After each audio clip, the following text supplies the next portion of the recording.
要。一個4年級嘅小朋友開始考試溫書嘅模式啦。我想記錄一下我哋溫書嘅時間啦，同埋睇下呢個小朋友由好唔專心，點樣可以一步一步咁樣改善佢哋嘅成績呢？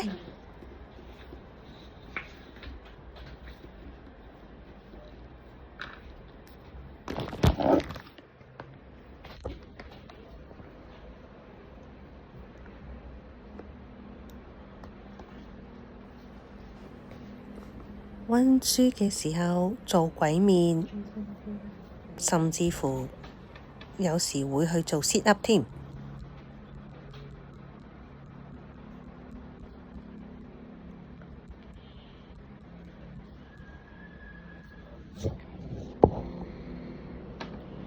媽咪，呢個係隨風飄搖定係飄散啊？飄散。點解唔會飄搖？